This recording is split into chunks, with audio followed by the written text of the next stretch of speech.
Regime now exposed. Statement on the Monday protest march. Yesterday, we had a date with destiny that was immensely successful.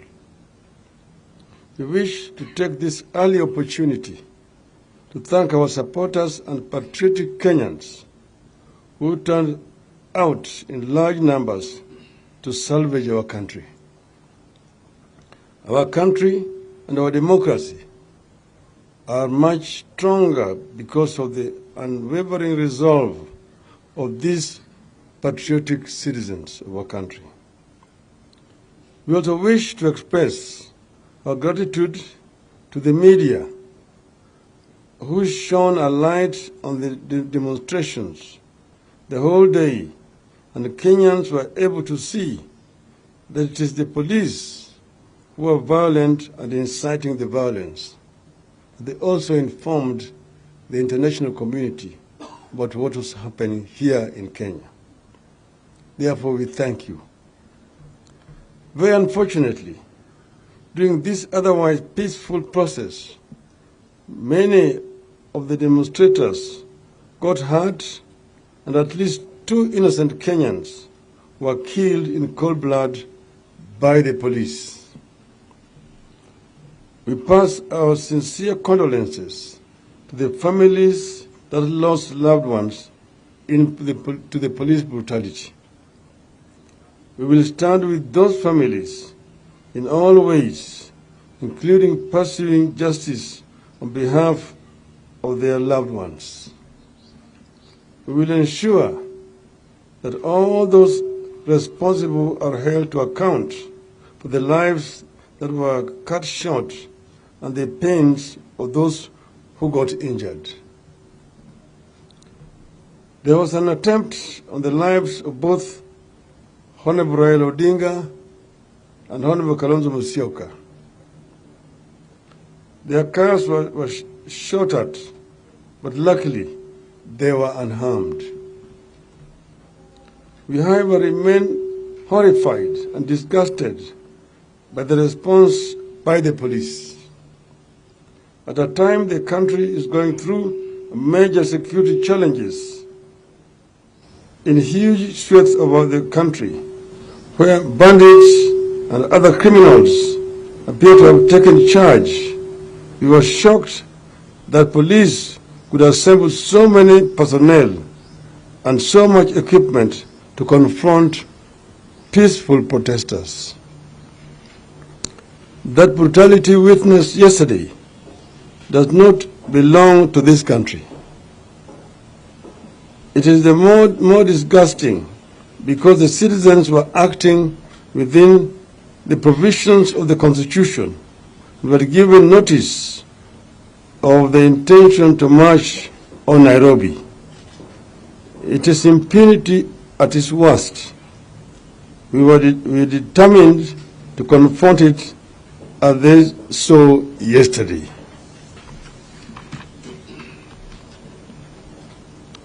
We demand the immediate and unconditional release of all our people who were arrested yesterday. We appeal to our supporters to show up and stand in solidarity with our compatriots who are being held wherever they are, including the courts. In this struggle, there is no big or small fighter. The police are clearly the last straw of brutal Ruto. Ruto's greatest aspiration is to return Kenya to the old dictatorship, where he is the unquestioned tyrant controlling everyone's life.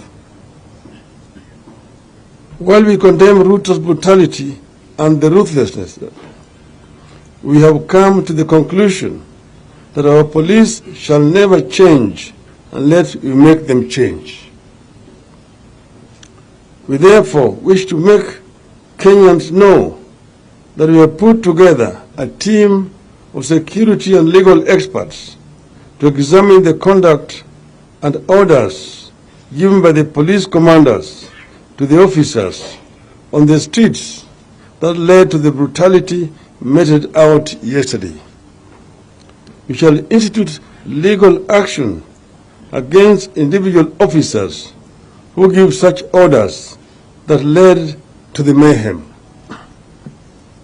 In this regard, we decry the silence of the International Police Oversight Authority, Independent Police Oversight Authority, IPOA, and the Kenya National Commission on Human Rights on brutal Ruto's misuse of the police.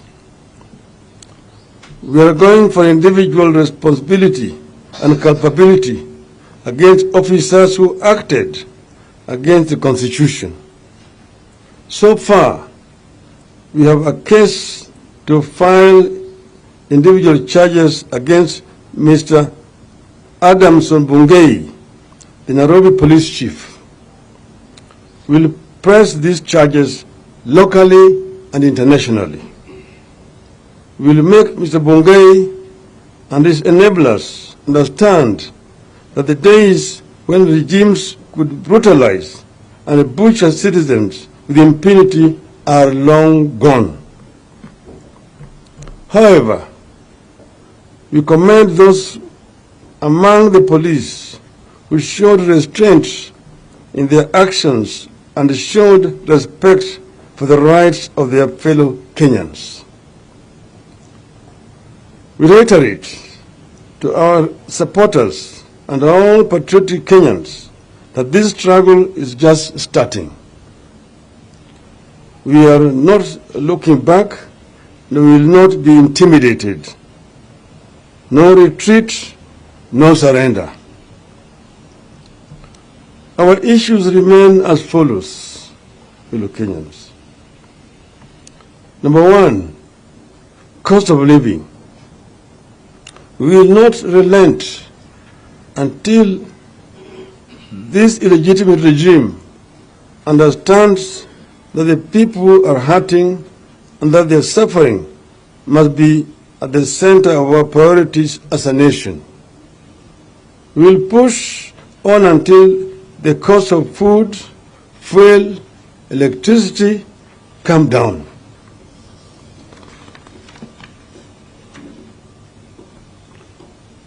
Two, electoral justice. We will continue fighting the attempt to constitute a compliant electoral commission. Brutal Ruto must stop reconstituting the IEBC unilaterally and packing it with his puppets without the involvement of other stakeholders. At the same time, we demand that the 4 commissioners who were forced to resign because they differed with Mr. Chebukati on the results must be reinstated. We maintain that IEBC must open the servers and allow an independent international audit that will without doubt prove to Kenyans that brutal Ruto did not win the last elections. 3, inclusive government.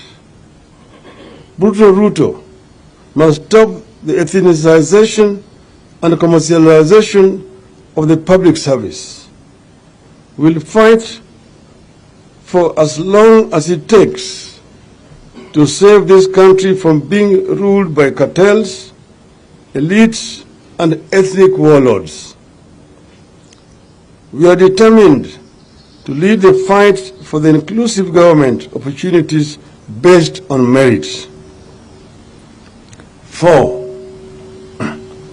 sacking of civil servants. Ruto must stop the victimization and sacking of civil servants whose only crime is either that they served in the previous government or that they come from particular communities. This politicization of the civil service is making career civil servants be outnumbered. It is killing professionalism and destroying the once proud civil service. We must protect our civil servants from these ills, and particularly from tribal discrimination.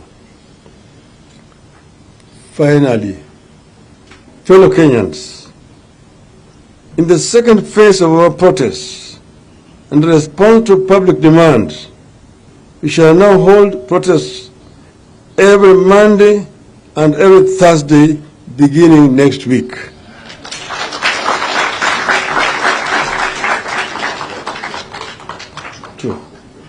We call for, secondly, we call for the boycott of Safaricom, Kenya Commercial Bank, and Radio Africa Media, particularly the Star newspaper, who have become enablers and facilitators of this brutal regime.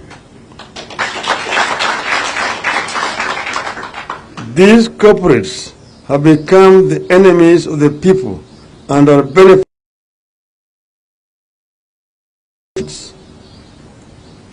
Thank you, ladies and gentlemen. End of the statement. Nitaweza kuongeza kwa kifupi kwa Kiswahili. Kwanza, sisi kama Wakenya